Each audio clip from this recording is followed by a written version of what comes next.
63 power 48 63 power 48 first step దీన్ని 63 square power 24గా రాసుకున్నాను 2 24s are 48 63 square 63 square చిట్ట చివరి రెండు అంకెలు ఏంటి 50 ప్లస్ 13 స్క్వేర్ 13 స్క్వేర్ అంటే 169 69 పవర్ 24 ఈ స్టెప్ అందరికి అర్థమైంది కదా 69ని 100 తోటి డివైడ్ చేస్తే 100 ఒకట్ల 100 నెగటివ్ శేషము -31 పవర్ 24 మైనస్ పవర్ సరి సంఖ్య plus 31 power 24 1 power anything 1 3 4s are 12 12లో యూనిట్ అంకె ఏంటి 2 21 ఒకసారి క్వశ్చన్ని చూడండి 63 పవర్ 48 మనం యాక్చువల్గా లాజిక్ ఏంటంటే మనం ఫస్ట్ ఒకటి లాజిక్ చేసాం దాని తర్వాత 9 లాజిక్ చేసాం దాని తర్వాత ఇప్పుడు మనం 3 7 లాజిక్ చేస్తున్నాం 3 7 యూనిట్ అంకె ఉన్నప్పుడు 9గా మార్చుకోండి 9ని 1గా మార్చుకోండి 3 7 ఉన్నప్పుడు 9కి మార్చుకోండి 9ని 1గా మార్చుకోండి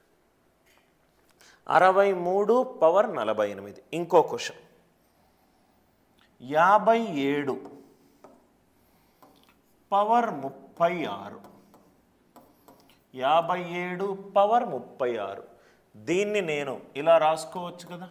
57 square power 18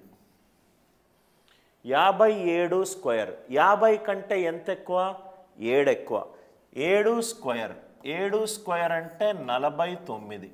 49 power 18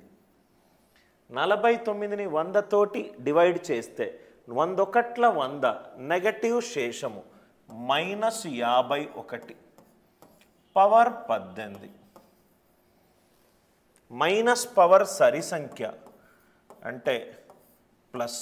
51 power 18 1 power any number 1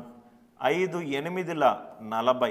40లో unit digit ఏంటి 0 0 1 రెండో ప్రాబ్లం క్లియరా నెక్స్ట్ 3 పవర్ 300 మూడో ప్రాబ్లం ఫస్ట్ స్టెప్ ఏం చేయాలి 3 7 ఉన్న చోట 9గా మార్చుకోవాలి దీన్ని నేను 3 స్క్వేర్ పవర్ 150గా రాసుకోవచ్చు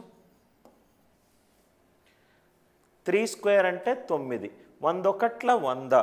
నెగటివ్ శేషము -91 పవర్ 150 మైనస్ పవర్ సరి plus 91 power 150 1 power any number 1 9 into 0 0 answer ఏంటి 0 1